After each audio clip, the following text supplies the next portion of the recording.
So again, welcome. This is the second part of the workshop. We met earlier today at 3 o'clock Eastern, and we had a slightly different lineup. So hopefully some of you are back. We have a new designer in this second session, and undoubtedly we'll have new questions, new points of view, new ideas being presented. But we're recording both of them, and you'll get access to both. So I definitely recommend that you watch the two of them. So earlier this afternoon, we had Judith Blacklock, who joined us from London, and she gave us some design inspiration, some really cool stuff. We got lots of good feedback, and I was excited about some of the things that I saw. And we're going to have Derek Woodruff joining from this side of the Atlantic with us this evening. So here's our lineup. So that's me, Tim Huckabee. I'm the president of Floral Strategies, and I know many of you, and it's so nice to see so many familiar names of flower shops that we've worked with quite a bit. So that's nice to have you back with us. I want to thank our sponsors first and foremost, two very important companies who have graciously underwritten a lot of what we're doing today to make it easier to lower the price of the tickets and just bring us all together. Flower Shop Network is a wonderful company. They've been around for over 20 years, and they've got thousands of members in their network, and basically they make it easy for you to get orders from store to store, from a brick and mortar flower shop to a brick and mortar flower shop. They offer all kinds of services to florists as well, including websites and lots of other resources. And then Floristware is one of our favorite independent point of sale systems. It is truly shop management. You can run your store on it, run delivery reports and print tickets and do invoicing and emailing. And if you're on paper now, maybe part of your New Year's resolutions for 2021 might be taking your business to the next level. It's worth checking it out, finding out what they're all about. I got a call last week from a flower shop who's been on a couple of our Valentine websites, Valentine boot camps over the years. And to be fair, we all know that a whole heck of a lot traditionally doesn't change from year to year. Obviously, the day where Valentine lands has some impact, but in general, it's kind of business as usual, so to speak. However, this year things definitely are different. So I wanted to let everybody who maybe has been with us before be aware of that. Hey, Rebecca, is there anybody who's asking a question or anything you need to ask me? I see the chat box going a little crazy. Yes, you just need to switch me over to an organizer so I can answer their question. Because I can't see them. Gotcha. Hold on a second. So everybody, we have a silent partner in the background. Rebecca is joining us today from the West Coast. She's part of the team, and she is here to answer questions. And I'll tell you momentarily a little bit more about what she's going to be doing, but she'll be helping when we go to live mic a little bit later. So to answer the question, yes, this is going to be very different than what we have done in the past. We're proud of that. I've been hearing tons and tons of questions from florists by email, through Facebook, all over the place, asking many questions about timing, about delivery, about availability, because we don't know. None of us has a crystal ball. We've come through a couple of big holidays now under COVID, but Valentine's Day is different. So I guess we're all trying to figure out what's going to happen. What I can promise you, or what I will do, is I will make a guesstimation.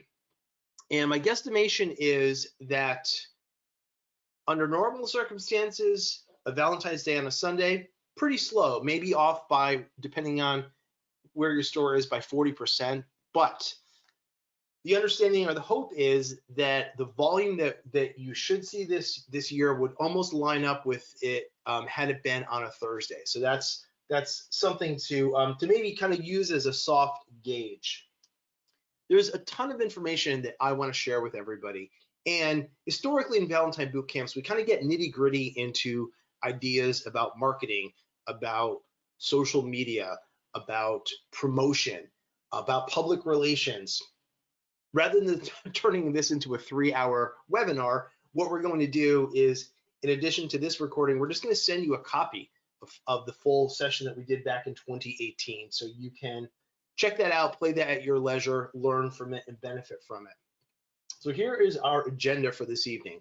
As I said, we have design inspiration, two totally different programs, two totally different angles. So it's a nice balance between the two. I'm going to talk a little bit about COVID and the holiday, just some practical things to think about vis-a-vis how the virus may be impacting various aspects of your business. We have Stephen, who is a part of our team. He's going to be joining, and he's going to be talking about what we call the frugal designer. It's critical to pay attention to the details, because at a busy holiday like this, if you don't, you're literally throwing away money, and we want to help you to avoid that. I also have some more mainstream ideas, and we call that idea stream, so I'll share those with you. And then finally, for the first time, we're going to kind of open up the mic, and I'm excited about this part, where at the end of the session, you're going to be able to talk with each other. And coincidentally, we were, as a group, before we started this recording, we were just talking about how it's been announced that the AIFD convention isn't going to happen this year. The Great Lakes Floral Expo isn't going to happen this year. So florists have fewer and fewer choices and opportunities this year to interact with each other. And yeah, you can join a Facebook group and you can chit chat, but talking to each other is important. So we want to give you that avenue and that outlet today. So here's the way it's going to work on the technical end. We do want to get you involved. We're happy to hear your voice. We want to hear your thoughts, your opinions. I'm sure you've got valuable insight and ideas. You're going to have two options. Later on in the program, you'll be able to click on the little hand icon next to your name, and then Rebecca will unmute you. And as long as you have a microphone, if you logged in on a laptop, usually that takes care of it, you'll be able to talk to us. In the meanwhile, we encourage everybody to type in that chat box. As we go through the program, you might have questions. As we did in the earlier session, Rebecca's going to jump right in. If you have got a very specific question or a timely topic for one of our guest speakers, she'll jump in. So that said, before we move on to the design section with Derek, part one, Rebecca, anything so far? Because I see the chat thing going a mile a minute. No, people are just introducing themselves and welcoming each other. Cool, great. I do have a couple people who are wondering what the difference is between this afternoon session or evening session versus the one from this morning. Okay, the fundamental difference is going to be the next program. Derek, we had Judith earlier, we're going to have Derek now. And then also the other part of this, the wild card element, is simply the questions that you ask. Inevitably, when we do split sessions like this, we have people from different stores and different people from the same stores asking questions, so that kind of changes the temperature and the dynamic of the session. So I'm happy to introduce and bring on board my esteemed colleague, Derek Woodruff. He and I have been collaborating and doing shows and on-site training and lots of work together for a couple of years now, and he's a smart guy and a creative designer, and I really appreciate his very practical outlook on things. I think that this is important, not to downplay the value of creating a life-size giraffe out of chocolate cosmos, Galix leaves, and baby's breath.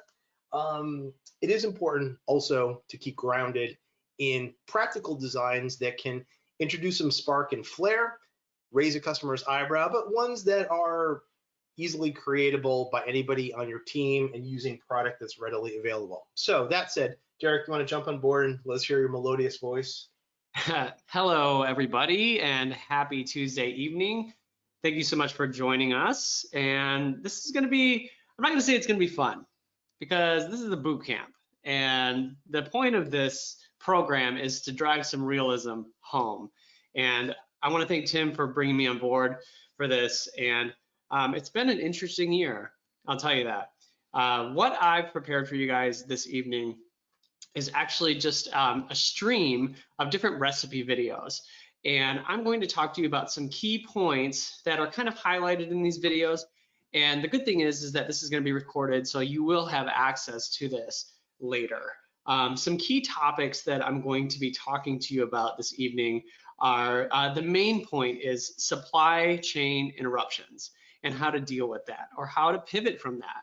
And that's kind of a big deal in the world that we're living in right now.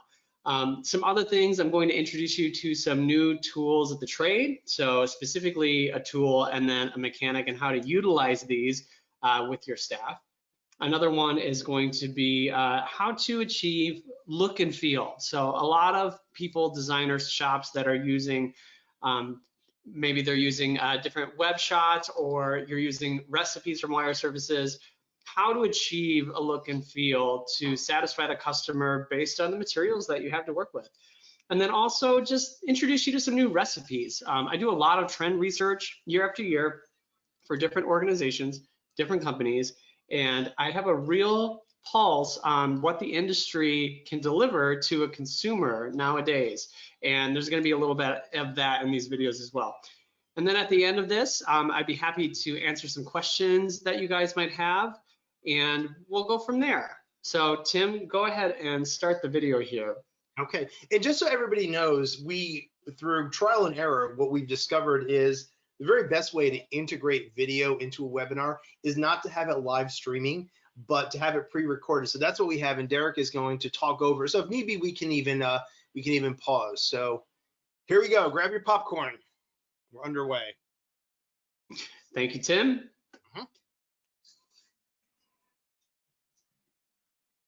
Come on, try it again.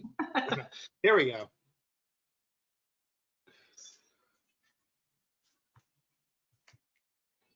You see it, Derek? Gotcha.